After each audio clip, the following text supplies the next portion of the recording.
12. Los últimos terrícolas. 1. El culto de la evanescencia.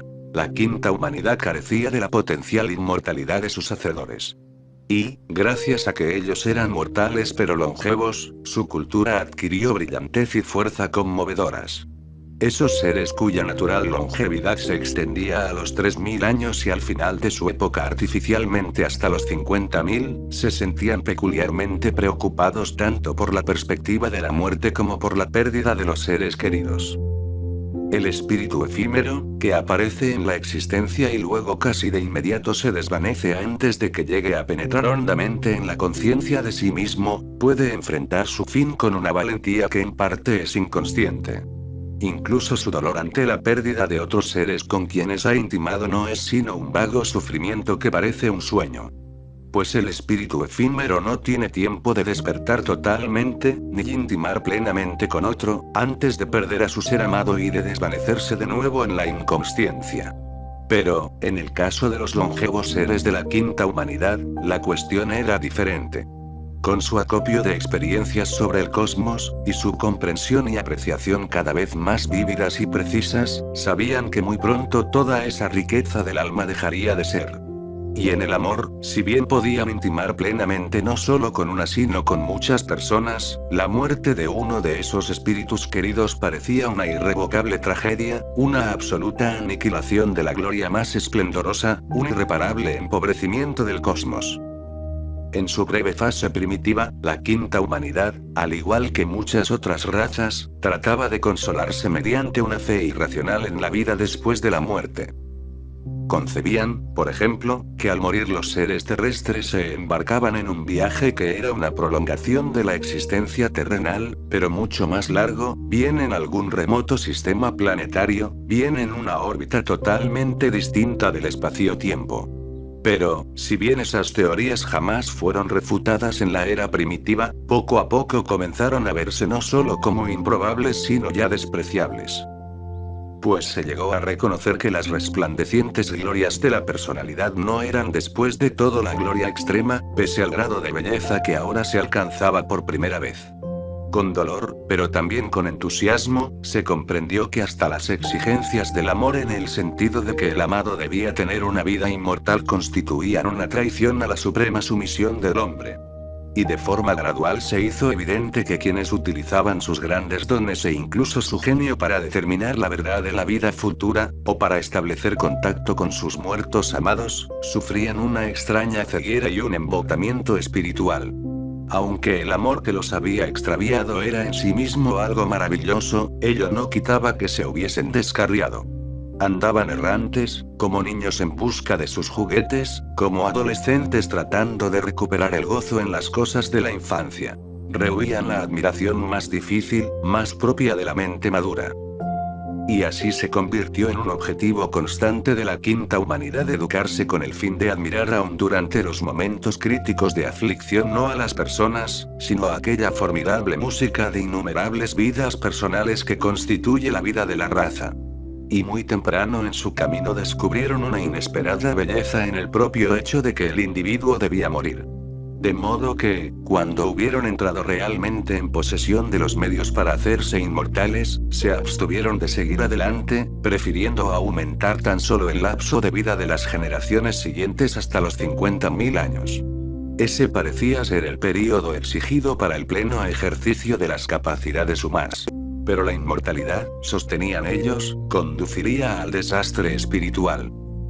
Más tarde, al progresar la ciencia, descubrieron que había existido una época, antes de la formación de los astros, en que las mentes no habían tenido cabida en el cosmos, y que llegaría un momento en que la mentalidad humana sería eliminada de la existencia. La primera especie humana no tenía necesidad de preocuparse acerca del destino último de la mente. Pero, para el longevo ser de la quinta humanidad, el fin, aunque remoto, no parecía infinitamente distante. Tal perspectiva lo perturbaba. Se habían instruido con el fin de vivir no solo para el individuo sino para la raza, y ahora la vida de la raza misma se veía como un simple instante entre el vacío infinito del pasado y el insondable vacío del futuro. Nada dentro de su alcance era más digno de admiración que la progresiva mentalidad organizada de la humanidad. Y la convicción de que eso tan admirado dejaría pronto de existir llenaba de horror e indignación a muchas de las mentes más estrechas. Pero, con el tiempo, la quinta humanidad como la segunda mucho antes que ella llegó a sospechar que incluso en esa trágica brevedad del curso de la mente existía una belleza de una cualidad más difícil de apreciar que la belleza conocida, pero también más exquisita. Aunque prisionero de un instante, el espíritu del hombre todavía podía sondear toda la magnitud del espacio, e incluso todo el pasado y todo el futuro. Y de esa manera, desde detrás de las rejas de su proverbial prisión, podría brindar al universo la adoración inteligente que, según creían, éste le demandaba. Era mejor eso, decían, que impacientarse con pequeños esfuerzos para intentar huir. Su misma debilidad lo dignificaba, del mismo modo que el cosmos se enaltecía a raíz de su misma indiferencia ante él. Durante largas eras conservaron esa fe, y enseñaron a su corazón a doblegarse, diciéndose: si es así, es mejor, y de alguna manera debemos aprender a ver que es mejor. Pero lo que ellos entendían por mejor no era lo que sus antecesores habrían querido significar. Por ejemplo, no se engañaban a sí mismos simulando que, después de todo, en realidad preferían que la vida fuese evanescente. Al contrario, siguieron anhelando que fuese de otra manera. Pero al haber descubierto, más allá del orden físico y de los deseos de la mente, un principio fundamental cuya esencia era estética, fueron fieles a la convicción de que, cualquiera que fuese el hecho, de alguna manera en una visión universal debía ser adecuado, correcto, bello y esencial para la forma del cosmos. Y así, aceptaron como correcto un estado de cosas que en el fondo del corazón aún sentían que era dolorosamente imperfecto. Esa convicción acerca de lo irrevocable del pasado y de la evanescencia de la mente provocaba en ellos una gran ternura por todos los seres que habían vivido y fallecido. Considerándose cerca de la cima de la consecución de la existencia, y bendecidos con la longevidad y la objetividad filosófica, a menudo se les partía el corazón de compasión por aquellos espíritus más humildes, más fugaces y menos libres a quienes les había tocado en penosa suerte vivir en el pasado. Además, siendo ellos mismos extremadamente complejos, sutiles y conscientes, llegaron a sentir una generosa admiración por todas las mentes simples, por los primeros seres humanos y por las bestias. Condenaban muy acerbamente la acción de sus predecesores al destruir unos seres tan alegres y gozosos, y se esforzaban por recrear con la imaginación todos aquellos seres que el ciego intelectualismo había eliminado. Con la mayor seriedad sondeaban el pasado cercano y el más remoto a fin de recuperar todo lo posible de la historia de la vida en el planeta. Con amorosa meticulosidad imaginaban los episodios vitales de los tipos extintos, tales como el brontosaurio, el hipopótamo, el chimpancé, el inglés, el norteamericano, como también la aún existente ameba. Y, si bien no podían menos que apreciar la comicidad de esos seres del pasado, su diversión era fruto del afecto que les inspiraban las naturalezas sencillas, y constituía al mismo tiempo el anverso del reconocimiento de que lo primitivo era esencialmente trágico a causa de su ceguera. Y así, aunque se daban cuenta de que la obra principal del hombre debía efectuarse con miras al futuro, también sentían que tenían una deuda para con el pasado. Debían conservarlo en su mente, si no realmente en vida, al menos en esencia. En el futuro estaba la gloria, la alegría, la brillantez del espíritu. El futuro requería vocación de servicio, no compasión, ni piedad. Pero en el pasado estaba la obscuridad, la confusión, el despilfarro y todas las mentes primitivas, estrechas, estupefactas, torturándose mutuamente en su estupidez, pero todas y cada una hermosas en su unicidad. La reconstrucción del pasado, no solo como historia abstracta sino con la intimidad de la novela, se convirtió así en la principal preocupación de la quinta humanidad. Muchos se dedicaron a esa tarea. Cada individuo se especializó minuciosamente en algún episodio particular de la historia humana o animal, e incorporó su obra a la cultura de la raza. Así, cada vez más, el individuo se sintió como una sola llama vacilante entre el colmado abismo del nunca más y el insondable vacío del aún no. Como miembro de una raza afortunada y muy noble, su gusto por la existencia se veía atemperado, profundizado, por la sensación de la presencia a presencia espectral de la miríada de seres menos afortunados del pasado. En ocasiones, y sobre todo en épocas en las que el mundo contemporáneo parecía más satisfactorio y prometedor, esa devoción hacia lo primitivo y el pasado se convertía en la actividad predominante de la raza, lo cual daba lugar a fases alternativas de rebelión contra la tiránica naturaleza del cosmos, y de fe en que ese horror debía de ser justo en la visión universal. En este talante, se consideraba que la misma irrevocabilidad del pasado dignificaba a todos los seres anteriores existentes y dignificaba el cosmos, del mismo modo en que la irrevocabilidad del desastre dignifica la obra de arte trágica. Fue este talante de aquiescencia y fe lo que al fin se convirtió en la actitud característica de la quinta humanidad durante muchos millones de años. Pero a la quinta humanidad le estaba reservado un descubrimiento asombroso, un descubrimiento que iba a modificar totalmente su actitud ante la existencia. Ciertos obscuros hechos biológicos comenzaron a hacerles sospechar, por razones puramente empíricas, que los acontecimientos del pasado no habían dejado simplemente de existir y que, si bien ya no existían de una manera temporal, tenían una existencia eterna de alguna otra manera. El efecto de esa sospecha acerca del pasado fue que una raza otrora armoniosa se dividió durante un tiempo en dos facciones: los que afirmaban que la belleza formal del universo exigía la trágica evanescencia de todas las cosas, y los que estaban decididos a demostrar que las mentes vivientes podían realmente remontarse hacia los acontecimientos pasados, hasta abarcarlos en toda su dimensión. Los lectores de esta obra no están en condiciones de comprender el patetismo del conflicto que ahora amenazaba con hacer naufragar la humanidad, pues no pueden adoptar el punto de vista de una raza cuya cultura había consistido en la constante prédica de la admiración por un cosmos en perpetuo estado de desaparición. Al ortodoxo le parecía que la nueva idea era iconoclasta, impertinente, vulgar. Sus oponentes, por otra parte, afirmaban que había que tratar el tema sin apasionamiento, de acuerdo con las pruebas. También señalaron que esa devoción a la evanescencia era, después de todo, nada más que la expresión de la convicción de que el cosmos debía ser absolutamente noble. Nadie, se decía, tenía realmente una visión directa de la evanescencia como excelencia en sí misma. Tan sentida era la disputa, que la facción ortodoxa acortó toda comunicación telepática con los rebeldes, y hasta llegó a punto de planear su destrucción. No hay ninguna duda de que, si se hubiese usado la violencia, la raza habría sucumbido. Pues, en una especie de tan elevado desarrollo mental, una guerra sanguinaria habría constituido una tremenda violación de su naturaleza. Jamás habría podido superar un desastre espiritual tan vergonzoso. Sin embargo, por fortuna, a última hora prevaleció el sentido común. Se permitió a los iconoclastas llevar a cabo sus investigaciones, y la raza entera aguardó el resultado. 2. La exploración del tiempo. El estudio de la naturaleza del tiempo implicó una inmensa tarea cooperativa, tanto teórica como práctica. El primer indicio de que el pasado persistía derivó de la biología, y fue necesario replantear toda la biología y las ciencias físicas de acuerdo con la nueva idea. En el aspecto práctico, hubo que emprender una gran campaña de experimentación, fisiológica y psicológica. No podemos entretenernos en detallar esa tarea, en la que transcurrieron millones de años.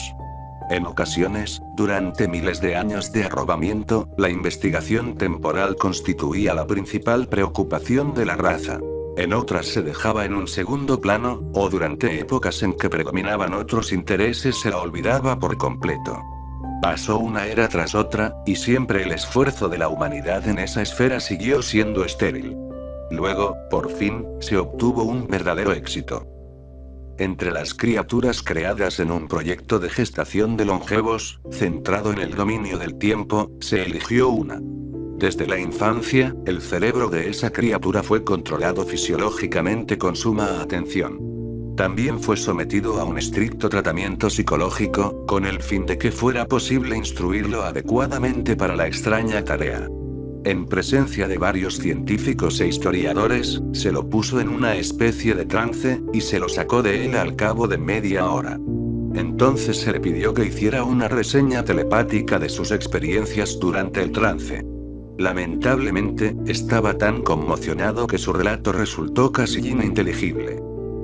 Al cabo de varios meses de reposo, se lo volvió a interrogar, y entonces pudo describir un curioso episodio que resultó ser un accidente terrorífico en la adolescencia de su difunta madre. Parecía que había visto el accidente a través de los ojos de ella, y que también pudo conocer todos sus pensamientos. Eso por sí solo no demostraba nada, pues podía haber recibido la información desde otra mente viviente. Por lo tanto, una vez más, y a pesar de sus súplicas, volvieron a ponerlo en el peculiar trance. Al despertar, contó una historia extravagante acerca de una agente roja que vivía en una torre blanca achatada. Era evidente que se refería a los grandes cerebros y sus asistentes. Pero de nuevo ello no demostraba nada, y, antes de terminar el relato, el niño falleció. Se eligió a otro niño, pero no fue sometido a la prueba hasta que alcanzó la plena adolescencia. Al cabo de una hora de estar en trance, se despertó y fue presa de una tremenda agitación, pero se esforzó en describir un episodio que los historiadores asignaron a la era de las invasiones marcianas. La importancia de ese incidente residía en la descripción que hizo de cierta casa con pórtico de granito cincelado, situada en lo alto de una cascada, en un valle. Dijo que en el sueño él se había convertido en una vieja, y que a él, o a ella, lo ayudaban a salir precipitadamente los demás habitantes de la casa. Vieron cómo un monstruo informe se arrastraba valle abajo, destruía su casa y aplastaba a 2 personas que no lograron huir a tiempo. Ahora bien, aquella casa no era típica de la segunda humanidad, sino que debía de responder al capricho de algún individuo raro. A partir de los datos que aportó el niño se logró localizar el valle, relacionado con una montaña conocida por los historiadores. Ningún valle había perdurado en aquel lugar. Pero profundas excavaciones descubrieron las laderas y la brecha que había abierto la cascada, así como las columnas rotas del pórtico. Ese y muchos incidentes similares confirmaron a la quinta humanidad la nueva visión del tiempo. Luego siguió una era en la que la técnica de la inspección directa del pasado fue mejorando de forma gradual, pero no sin resultados trágicos. En las primeras etapas, se comprobó que era imposible mantener al medium con vida más de unas pocas semanas después de que se aventuraba en el pasado. La experiencia parecía provocar una progresiva desintegración mental que en un primer momento causaba la locura, luego la parálisis y, al cabo de unos meses, la muerte. Pero esa dificultad por fin pudo superarse. Por uno y otro medio, se creó un tipo de cerebro capaz de soportar la tensión de la experiencia supratemporal sin resultados fatales. Una proporción cada vez mayor de la nueva generación tenía acceso directo al pasado, y se dedicaban a una fabulosa revisión de la historia gracias a su experiencia de primera mano. Pero sus excursiones eran incontrolables. No podían dirigirse a donde deseaban ir, sino a donde los llevaba el destino. Tampoco podían actuar libremente, sino tan solo mediante una complicada técnica, y con la cooperación de expertos. Al cabo de un tiempo, el proceso se verificaba con mayor facilidad. De hecho, con demasiada facilidad. El infortunado medium podía caer tan fácilmente en trance, que sus días eran devorados por el pasado. Podía desplomarse de repente y permanecer estático, inerte, dependiendo de la alimentación artificial, durante semanas, meses y hasta años. O bien, podía verse arrojado a una docena de épocas diferentes de la historia 12 veces en una misma jornada. O, lo que resultaba más penoso, su experiencia de los acontecimientos del pasado podía no seguir el ritmo real de los propios hechos, de modo que observaba los acontecimientos de un mes, o incluso de toda una vida, tan fantásticamente acelerados como para vivirlos en un trance de no más de un día de duración. O, peor aún, podía deslizarse hacia atrás en el avance de las horas y experimentar los eventos en orden inverso al natural. Ni siquiera los magníficos cerebros de la quinta humanidad eran capaces de soportarlo. El resultado era una conducta demencial, seguida por la muerte. Otro inconveniente acosó también a esos primeros experimentadores. La experiencia supratemporal resultó ser como una droga adictiva y peligrosa. Quienes se aventuraban en el pasado podían quedar tan intoxicados, que luego trataban de pasar todos los momentos de su vida natural vagando entre los acontecimientos del ayer. Así, de manera gradual, perdían contacto con el presente, vivían sumidos en una cavilación abstraída, dejaban de reaccionar normalmente a su entorno, se volvían socialmente inútiles y a menudo sufrían verdaderos accidentes físicos a raíz de una incapacidad para cuidar de sí mismos. Pasaron muchos miles de años más antes de que se superasen esas dificultades y peligros. Sin embargo, al fin, la técnica de la experiencia supratemporal se volvió tan perfecta, que todo individuo podía practicarla con seguridad, y podía, dentro de ciertos límites, centrar su visión en cualquier punto espaciotemporal que deseara inspeccionar. No obstante, solo era posible ver los acontecimientos pasados por intermedio de la mente de un organismo del pasado que ya no viviera. Y, en la práctica, solo se podía penetrar en las mentes humanas y, hasta cierto punto, en las mentes de los grandes mamíferos. Durante toda su aventura, el explorador conservaba tanto la propia personalidad como la memoria. Mientras experimentaba las percepciones, recuerdos, ideas, deseos del individuo, y de hecho todo el proceso y contenido de la mente del pasado, el explorador seguía siendo él mismo, y reaccionaba de acuerdo con su propio carácter, ora condenando, ora compadeciendo, ora gozando críticamente del espectáculo. La tarea de explicar el mecanismo de esa nueva facultad ocupó a científicos y filósofos de la especie durante un período muy largo. La relación final, por supuesto, puede explicarse solo mediante una parábola. Pues fue necesario refundir muchos conceptos fundamentales con el fin de interpretar los hechos con coherencia. El único indicio que puedo aportar de la explicación consiste en decir, de forma metafórica por supuesto, que el cerebro viviente tenía acceso al pasado, no por medio de una misteriosa especie de memoria racial, ni mediante algún viaje igualmente imposible por el flujo del tiempo, sino gracias al hecho de despertar parcialmente en la eternidad, como si dijéramos, y poder inspeccionar una fracción del espacio-tiempo por conducto de una mente temporal del pasado, como si se utilizara un instrumento óptico. En los primeros experimentos, la fantástica aceleración, desaceleración y reversión del proceso temporal fueron resultados de la inspección desordenada. Así como un lector puede hojear un libro, o leerlo a un ritmo confortable, o detenerse en una palabra, o deletrear una frase al revés, así, involuntariamente, el principiante en el estudio de la eternidad podía leer apropiadamente o no la mente que se le presentaba. Recordemos que ese nuevo modo de experiencia era producto de cerebros vivientes, aunque se tratara de cerebros de una especie nueva. De ahí que lo que se podía descubrir por conducto del medium de la eternidad estaba limitado por la capacidad del cerebro explorador para comprender aquello que se le presentaba.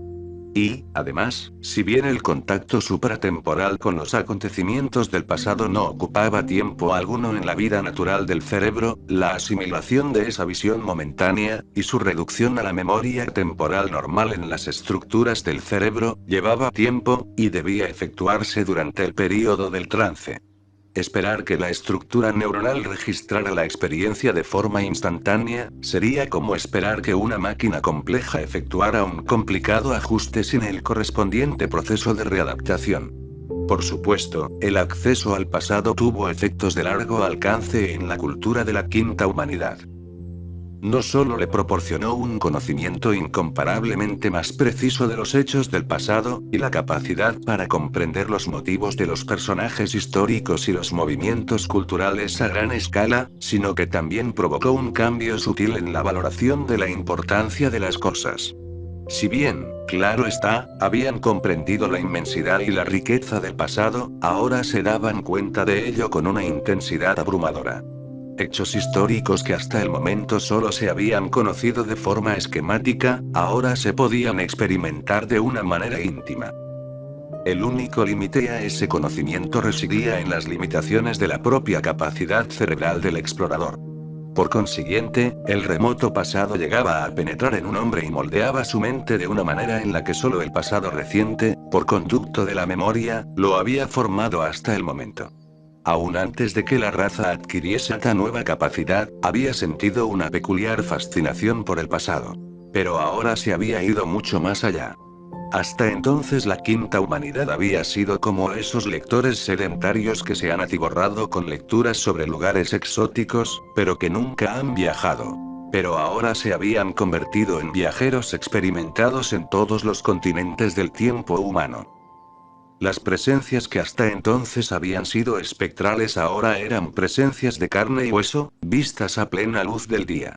Y así el momento cambiante llamado presente ya no aparecía como lo único real e infinitesimal, sino como la creciente superficie del árbol eterno de la existencia.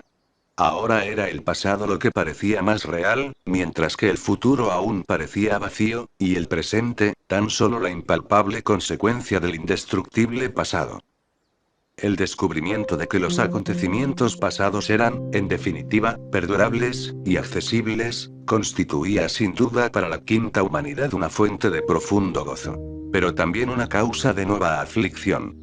Mientras se hubo considerado al pasado como un simple abismo de lo no existente, los desmesurados dolores, desgracias y miserias sepultados en ese abismo pudieron darse por desaparecidos, y la voluntad podía concentrarse totalmente en evitar que esos horrores volviesen a ocurrir en el futuro. Pero ahora, junto con la alegría del pasado, se descubría que los sufrimientos antiguos eran eternos.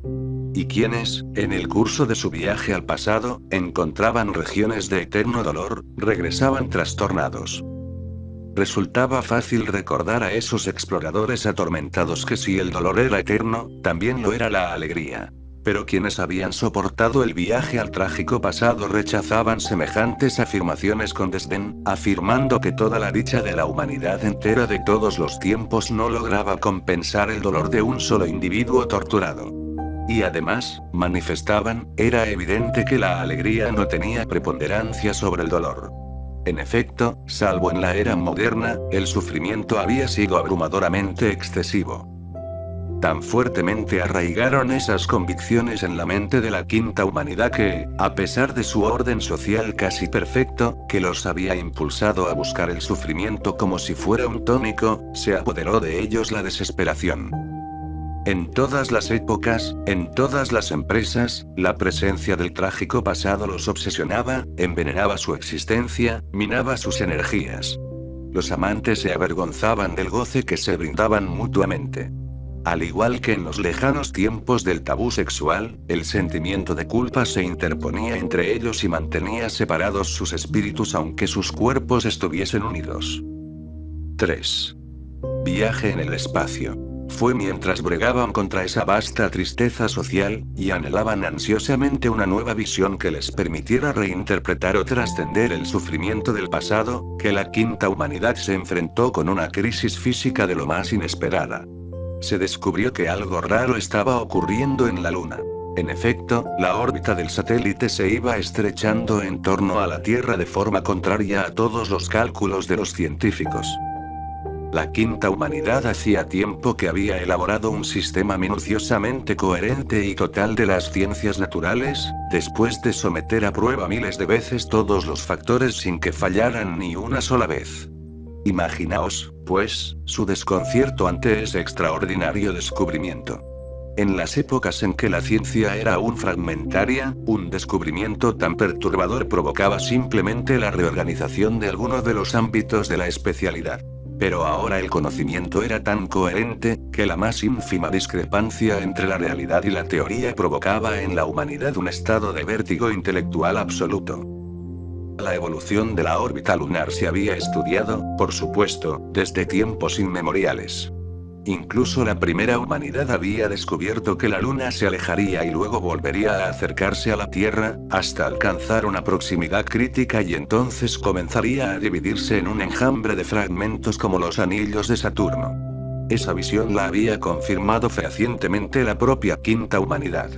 El satélite tendría que haber seguido alejándose durante muchos cientos de millones de años. Pero de hecho ahora se observaba que no solo había dejado de alejarse, sino que había iniciado un acercamiento relativamente rápido. Se repitieron observaciones y cálculos, y se sugirieron ingeniosas explicaciones teóricas. Pero la verdad permanecía totalmente inaccesible. se dejó para una especie futura más inteligente el descubrimiento de la relación entre la gravedad del planeta y su desarrollo cultural. Mientras tanto, la quinta humanidad solo sabía que la distancia entre la Tierra y la Luna se iba acortando con creciente rapidez. Ese descubrimiento constituyó todo un estímulo para una raza melancólica. Los hombres volvieron del trágico pasado al asombroso presente y el incierto futuro. Pues era evidente que, si la actual aceleración de acercamiento se mantenía, la Luna entraría en la zona crítica y se desintegraría en menos de 10 millones de años, y, además, los fragmentos no se mantendrían como un anillo, sino que muy pronto caerían sobre la Tierra. El calor generado por el impacto haría que la superficie de la Tierra se volviese imposible para la vida humana. Una especie miope y de corta vida podría haber considerado que 10 millones de años equivalían a una eternidad, pero eso no fue así para la quinta humanidad.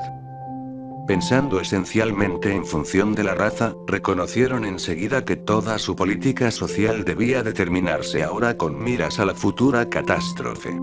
Hubo algunos que en un principio rehusaron tomarse el asunto en serio, diciendo que no existía razón alguna para suponer que el peculiar comportamiento de la Luna continuaría indefinidamente.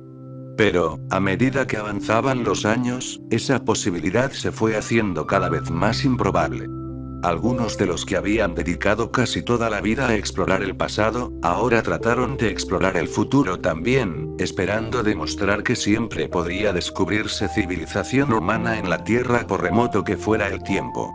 Pero el intento de desvelar el futuro mediante la inspección directa fracasó por completo, y se concluyó, erróneamente, que los acontecimientos futuros, a diferencia de los del pasado, eran estrictamente inexistentes hasta su creación mediante el avance del presente. Era obvio que la humanidad debía abandonar su planeta madre. Las investigaciones se centraron por lo tanto en la posibilidad de volar por el espacio y en las condiciones habitables que ofreciesen los mundos vecinos. Las únicas alternativas eran Marte y Venus. El primero carecía de agua y de atmósfera. El segundo tenía una atmósfera húmeda muy densa, pero carecía de oxígeno. Además, se sabía que la superficie de Venus estaba casi totalmente cubierta por un océano poco profundo. Por otra parte, el planeta era tan caliente durante el día, que en su estado actual el hombre a duras penas podría sobrevivir, incluso en los polos. A la quinta humanidad no le llevó muchos siglos proyectar un medio adecuado para viajar por el espacio interplanetario. Se construyeron enormes navíos, cuya energía motora provenía de la desintegración de la materia. La tremenda presión de la radiación así producida era lo que propulsaba al vehículo. El combustible para un viaje de varios meses, o incluso de varios años, se podía transportar fácilmente, puesto que la desintegración de una ínfima porción de materia producía un inmenso caudal de energía. Además, una vez que la nave hubiese salido de la atmósfera de la Tierra, y hubiera alcanzado la plena velocidad, la conservaría sin utilizar la energía del navío. La tarea de construir una nave del éter adecuadamente manejable y decentemente habitable resultó difícil, pero no insuperable. La primera nave que se lanzó al espacio fue un casco en forma de cigarro de unos 900 metros de longitud, construido con metales cuyos átomos artificiales eran incomparablemente más rígidos que los conocidos hasta entonces. Baterías de cohetes en varios puntos del casco permitían a la nave no solo avanzar, sino retroceder, girar en cualquier dirección o desplazarse de costado. Ventanillas de un elemento transparente artificial, apenas menos resistente que el metal del casco, permitían a los viajeros mirar a su alrededor. En su interior había amplio espacio para un centenar de personas, con provisiones para 3 años. El aire para ese período se elaboraría en el curso del viaje a partir de protones y electrones almacenados bajo una presión comparable a la del interior de un astro. El calor se obtenía, por supuesto, de la desintegración de la materia. Poderosos aparatos de refrigeración permitirían a la nave acercarse al Sol casi hasta la órbita de Mercurio. Un sistema de gravedad artificial, basado en las propiedades del campo electromagnético, podía accionarse y regularse a voluntad, con el fin de mantener un ambiente más o menos normal para el organismo humano. Esa nave pionera era gobernada por una tripulación de navegantes y un equipo de científicos, y se lanzó con éxito en un viaje de prueba. La intención consistía en aproximarse a la superficie lunar, circunnavegarla a 3000 metros de altitud y regresar sin haber alunizado. Durante muchos días, en la Tierra se recibieron mensajes radiales de la poderosa emisora de la nave, informando que todo marchaba bien. Pero, de repente, se interrumpió la comunicación y nunca se supo nada más de la nave.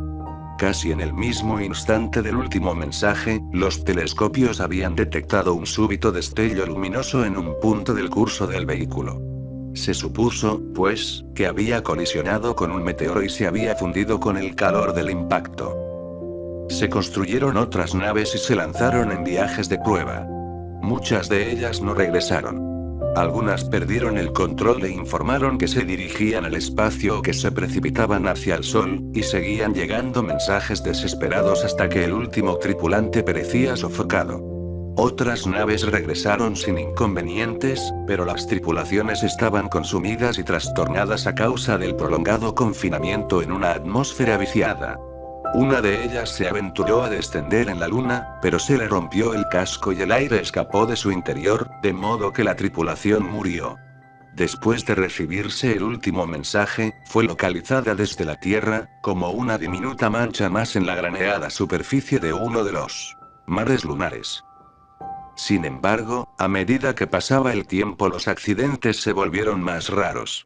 Tanto, que los viajes al espacio comenzaron a ser una forma popular de diversión. La literatura de ese período refleja la novedad de esas experiencias, con la sensación de que la humanidad por fin había aprendido a volar de verdad y logrado la libertad de hacerlo en el sistema solar. Los autores expresaban la emoción de ver, mientras la nave se elevaba y aceleraba, cómo el paisaje se reducía a una simple media luna o disco iluminado, rodeado de constelaciones. También señalaban la tremenda lejanía y el misterio que los viajeros experimentaban en esos primeros viajes, con la deslumbrante luz solar en un costado de la nave y la rutilante noche en el otro. Describían cómo el sol intensamente luminoso expandía su corona en un firmamento negro salpicado de estrellas. También se explayaban acerca del acuciante interés que provocaba acercarse a otro planeta, inspeccionar desde el cielo los restos aún visibles de la civilización marciana, atravesar los bancos de nubes de Venus para descubrir islas en su océano casi desprovisto de costas, atreverse a aproximarse a Mercurio hasta que el calor era insoportable a pesar del mecanismo de refrigeración, o seguir una ruta a través del cinturón de asteroides y más allá en dirección a Júpiter, hasta que la escasez de aire y provisiones marcaba el momento del regreso. Pero, si bien se había logrado con facilidad la mera navegación por el espacio, la tarea más importante aún estaba por comenzar. Era necesario rehacer la naturaleza humana para adaptarla a otro planeta, o bien modificar las condiciones de ese otro planeta para adaptarlas a la naturaleza humana. La primera alternativa repugnaba a la quinta humanidad, pues sin duda implicaría una modificación casi completa del organismo humano. Ningún ser viviente podría ser transformado de tal manera como para que pudiese vivir en las actuales condiciones de Marte o Venus. Y resultaría casi imposible crear un ser nuevo, adaptado a esas condiciones, sin sacrificar la magnífica y armoniosa constitución de la especie existente. Por otra parte, no se podía hacer que Marte fuera habitable sin proveerlo primero de aire y de agua, y esa empresa parecía imposible. No quedaba otra salida, pues, que habérselas con Venus. Las superficies polares de ese planeta, protegidas por impenetrables bancos de nubes, no eran, después de todo, insoportablemente calientes. Tal vez se podrían modificar las siguientes generaciones para que pudieran soportar incluso los climas templados y los subárticos. Había muchísimo oxígeno, pero estaba todo concentrado en combinaciones químicas. Eso era inevitable, pues el oxígeno se combina muy fácilmente, y en Venus no había vida vegetal para exhalar el gas libre y reponer la cantidad perdida. Era necesario, pues, dotarlo de una vegetación apropiada, que en el curso de los siglos transformaría la atmósfera del planeta en un habitable para el hombre. Había, pues, que estudiar con gran detalle las condiciones químicas y físicas de Venus, de modo que fuese posible idear una clase de vida que tuviese posibilidades de prosperar. Esa investigación tenía que ser llevada a cabo desde el interior de las naves del éter, o con cascos de oxígeno, puesto que el ser humano no podía vivir en la atmósfera natural del planeta hermano. No nos entretendremos en la era de heroicas investigaciones y aventuras que entonces comenzaba. Las observaciones sobre la órbita lunar demostraron que 10 millones de años era una estimación demasiado prolongada para la futura habitabilidad de la Tierra. Y no tardaron en darse cuenta de que Venus no se podría acondicionar a tiempo, a menos que se pudiese realizar un cambio más acelerado. Por lo tanto, se resolvió descomponer el agua de algún océano del planeta en hidrógeno y oxígeno mediante un extraordinario proceso de electrólisis. Eso habría constituido una tarea más difícil si el océano no hubiese estado relativamente libre de sal, debido al hecho de que había poca tierra seca de la cual la lluvia y el viento pudiesen arrastrar las sales. El oxígeno obtenido por medio de la electrólisis se mezclaría con la atmósfera venusina. De alguna manera se debía eliminar el hidrógeno, y se ideó un ingenioso método para expulsarlo hasta más allá de los límites de la atmósfera a una velocidad tan grande, que nunca podría volver hacia atrás. Una vez que se hubiese producido suficiente oxígeno libre, la nueva vegetación recuperaría la pérdida debida a la oxidación. Esa obra se puso debidamente en marcha. Se instalaron enormes plantas automáticas de electrólisis en varias de las islas, y la investigación biológica produjo a la larga una flora completa de tipos vegetales especializados para cubrir la superficie sólida del planeta. Se esperaba que, en menos de 1 millón de años, Venus estaría acondicionado para recibir a la raza humana, y la raza, a su vez, estaría preparada para vivir en Venus. Mientras tanto, se había llevado a cabo un cuidadoso examen del planeta. Su superficie sólida era apenas mayor que una milésima parte de la terrestre, y consistía en un archipiélago de islas montañosas desigualmente distribuidas. Era evidente que el planeta había pasado recientemente por una época de formación de montañas, pues las exploraciones mostraban que toda su superficie rocosa estaba extrañamente arrugada. El océano estaba sujeto a terribles tormentas y corrientes marinas. Pues, como el planeta tardaba varias semanas en rotar en su eje, había una gran diferencia de temperatura y de presión atmosférica entre el hemisferio cuasi ártico de la noche y el hemisferio abrasador del día. Tan grande era la evaporación, que el firmamento casi nunca era visible desde parte alguna de la superficie del planeta, y el clima medio durante el día era una sucesión de densas nieblas y fantásticas tempestades de truenos. La lluvia al anochecer era un torrente continuo. En cambio, antes de acabar la noche, las olas crepitaban con fragmentos de hielo. La humanidad contemplaba su futuro hogar con aversión, y su lugar de nacimiento, con un afecto que se volvió apasionado. Con su cielo azul, sus incomparables noches estrelladas, sus continentes templados y variados, sus amplios espacios cultivados, los bosques y parques, sus animales y plantas tan conocidos, y toda la obra material de la más perdurable de las civilizaciones terrestres, a los hombres y mujeres que planeaban dejarlo les parecía un ser viviente implorando que no lo abandonaran. Contemplaban a menudo con odio la silente luna, ahora visiblemente más grande que la histórica. Revisaron una y otra vez sus teorías físicas y astronómicas, esperando descubrir algún error que tornara el comportamiento observado en la luna menos misterioso y menos aterrador. Pero no encontraron nada. Fue como si un demonio de algún mito antiguo hubiera cobrado vida en el mundo moderno, con el fin de trastrocar las leyes de la naturaleza para perjudicar a la humanidad. 4. Preparación de un mundo nuevo. Entonces ocurrió otro hecho alarmante. En Venus, varias plantas de electrólisis sufrieron desperfectos, al parecer a causa de una erupción submarina. Asimismo, un número de naves del éter, dedicadas a la exploración del océano, explotaron de forma misteriosa. Se encontró la explicación cuando una de esas naves, aunque averiada, logró regresar a la Tierra. El comandante informó que, cuando habían recogido la sonda, llevaba unida a ella un gran objeto esférico. Una inspección más minuciosa demostró que el objeto estaba unido a la sonda por un gancho que sin duda era artificial, una estructura de pequeñas láminas metálicas remachadas. Mientras se realizaban los preparativos para introducir el objeto en la nave, este se golpeó contra el casco y explotó. Era evidente que debía de haber vida inteligente en alguna parte del océano de Venus.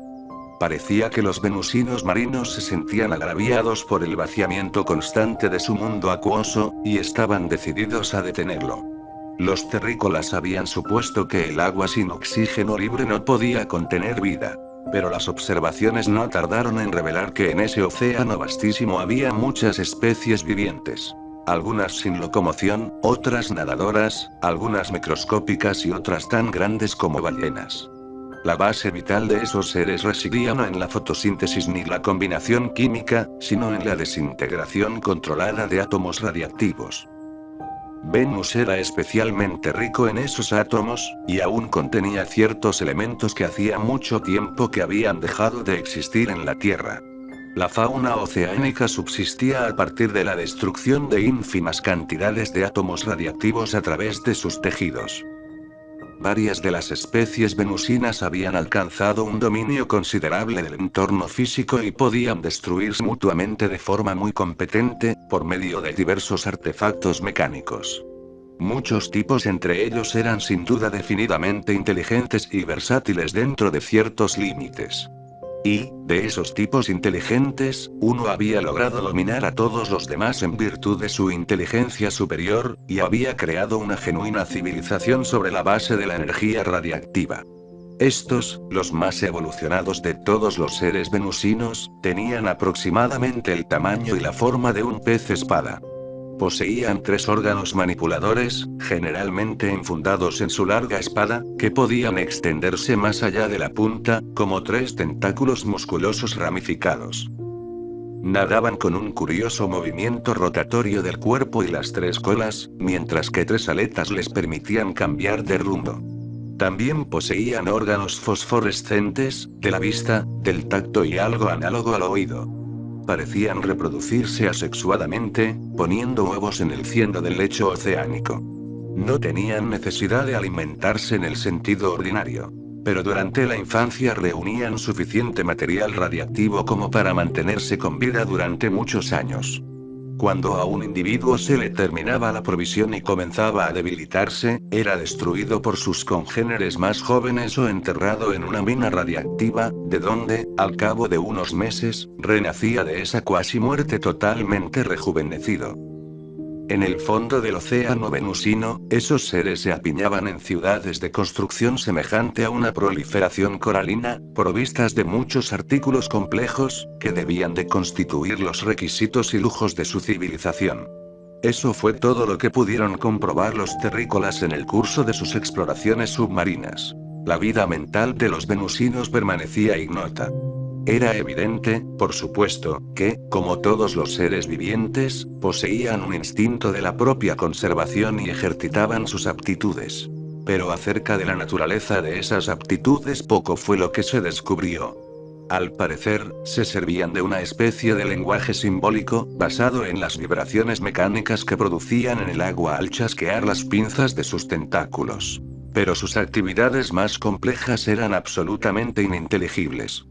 Todo cuanto se pudo averiguar con certeza fue que eran muy adictos a luchar, incluso entre grupos de la misma especie, y que, aun en plena derrota, mantenían una febril producción de artículos materiales de toda clase, que luego olvidaban o destruían. Se observó una actividad que era peculiarmente misteriosa. En ciertas épocas, 3 individuos desarrollaban de repente una luminosidad inusitada y se acercaban unos a otros con rítmicas oscilaciones y temblores. Luego se enderezaban sobre la cola y juntaban los cuerpos apretadamente. En ocasiones, en esa etapa se reunía en torno a ellos una multitud, que revoloteaba a su alrededor como un remolino de nieve. Entonces los principales actores se atacaban furiosamente entre sí para desgarrarse con sus pinzas de cangrejo, hasta que no quedaban más que jirones de carne, las largas espadas y las pinzas, que no cesaban de retorcerse. Los terrícolas, al observar esas contiendas, en un primer momento sospecharon que se trataba de una suerte de cópula. Pero nunca se pudo determinar que el resultado fuese la reproducción. Tal vez ese comportamiento había tenido en un tiempo un fin biológico, y luego se había convertido en un ritual inútil. Seguramente se trataba de una especie de sacrificio religioso voluntario. Pero más probablemente tenía un carácter totalmente distinto, ininteligible para la mente humana. A medida que se incrementaban las actividades del hombre en Venus, los ataques de los venusinos se hicieron más violentos. No podían salir del océano para luchar con él, pues eran organismos del fondo marino y, privados de la presión oceánica, habrían reventado. Pero se las arreglaban para arrojar explosivos de alto poder al centro de las islas o de minarlas por medio de túneles. De esa forma dañaron seriamente las plantas de electrólisis. Y, dado que todos los esfuerzos por parlamentar con los venusinos fracasaron completamente, fue imposible llegar a un acuerdo con ellos. La quinta humanidad se enfrentó así con un grave problema moral. ¿Qué derecho tenía el hombre a invadir un mundo que ya pertenecía a unos seres evidentemente inteligentes, aunque su vida mental fuera incomprensible para el ser humano? En tiempos pasados, la humanidad misma había sufrido a manos de los invasores marcianos, que sin duda se consideraban a sí mismos más nobles que la raza humana. Y ahora, la humanidad cometía un crimen similar. Por otra parte, la emigración a Venus debía llevarse a cabo inevitablemente. De no ser así, la humanidad sería destruida. Pues para entonces era evidente que la luna caería y en una fecha no muy distante. Y, aunque la comprensión que tenía la humanidad acerca de los venusinos era muy incompleta, lo que sabía de ellos sugería firmemente que eran, en definitiva, inferiores a ella en capacidad mental. El juicio podía ser erróneo, por supuesto. Quizá los venusinos fuesen tan superiores al hombre que la humanidad no pudiera tener siquiera un atisbo de su superioridad. Pero ese argumento era igualmente válido para las medusas y los microorganismos. El juicio debía basarse en las pruebas disponibles, y, por lo que la humanidad podía juzgar, el hombre era definitivamente superior. Hubo otro hecho que se tomó en cuenta. La vida de los organismos venusinos dependía de la existencia de átomos radiactivos, y, puesto que estos están sujetos a la desintegración, su cantidad se reducía constantemente. Venus estaba mucho mejor provista que la Tierra en ese aspecto, pero inevitablemente tenía que llegar un momento en el que no habría más material radiactivo en Venus. Las investigaciones submarinas demostraron que la fauna venusina había sido más numerosa en otras épocas, y que la creciente dificultad de procurarse materia radiactiva ya era el gran factor limitativo de la civilización. Así pues, los venusinos estaban naturalmente condenados, y la humanidad en todo caso no haría más que acelerar su destrucción. Por supuesto, se esperaba que al colonizar Venus la humanidad consiguiera acomodarse sin perturbar gravemente a la población nativa. Pero eso resultó imposible por dos motivos. En primer lugar, los nativos parecían decididos a destruir al invasor aunque tuviesen que destruirse a sí mismos en el proceso. Provocaron enormes explosiones que causaron graves daños a los invasores, pero también sembraron la superficie del océano con miles de venusinos muertos. En segundo lugar, se descubrió que, a medida que la electrólisis liberaba más y más oxígeno a la atmósfera, el océano absorbía de nuevo parte del poderoso elemento en solución. Y ese oxígeno disuelto producía efectos desastrosos en los organismos oceánicos. Sus tejidos comenzaron a oxidarse. Un fuego lento los incineraba, interior y exteriormente.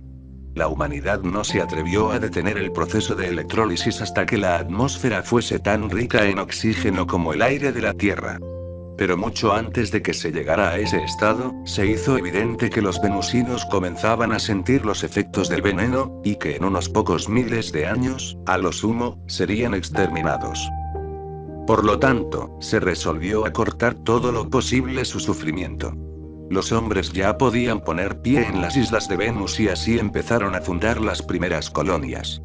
De ese modo lograron construir una flota de poderosas naves submarinas para recorrer el océano y destruir toda la fauna nativa.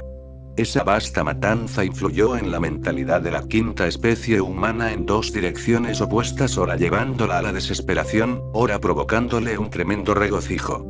Porque, por una parte, el horror de la matanza produjo un obsesivo sentimiento de culpa en el espíritu de todos los hombres, un asco irracional ante la humanidad por haber sido arrastrada al asesinato por su propia salvación.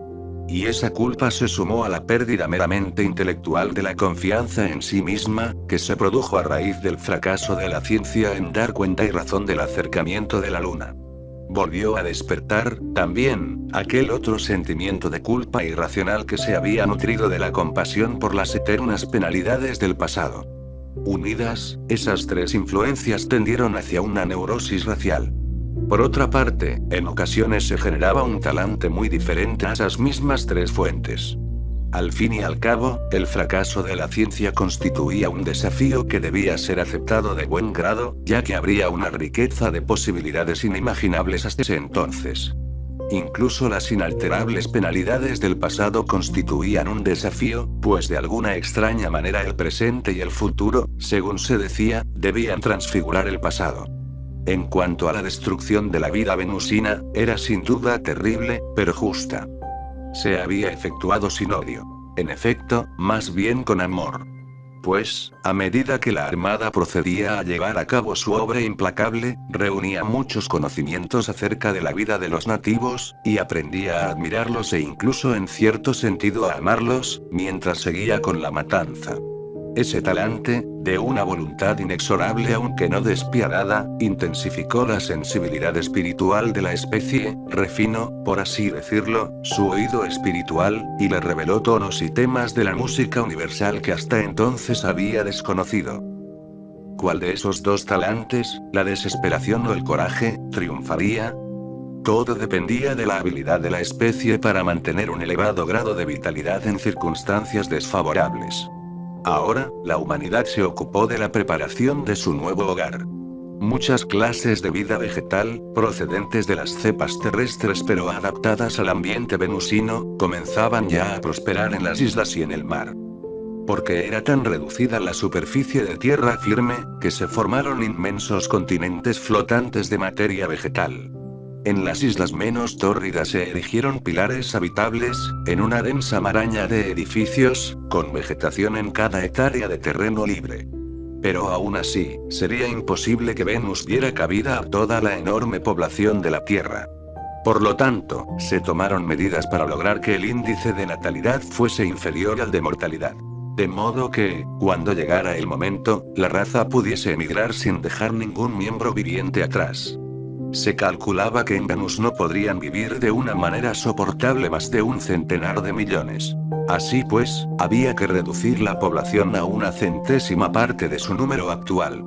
Y, puesto que en la comunidad terrestre, con su vasta actividad social y cultural, todo individuo cumplía una función definida en la sociedad, era evidente que la nueva comunidad no se reduciría simplemente, sino que quedaría mentalmente menguada. Hasta el momento, todo individuo se había beneficiado mediante la interrelación con un entorno social más intrincado y diverso que el que sería posible mantener en Venus. Tales eran las perspectivas cuando por fin se consideró aconsejable abandonar la Tierra a su suerte. La Luna era ahora tan enorme a la vista, que periódicamente convertía el día en noche, y la noche en un día lúgubre. Prodigiosas mareas y penosas condiciones climáticas ya habían arruinado las comodidades de la Tierra y causado graves daños a la civilización. Y así, por fin, la humanidad emprendió el vuelo, aunque con renuencia. Pasaron algunos siglos antes de completarse la migración, antes de que Venus hubiese recibido, no solo el total de la población humana restante, sino también representantes de muchas otras especies de organismos y los tesoros más preciados de la cultura humana.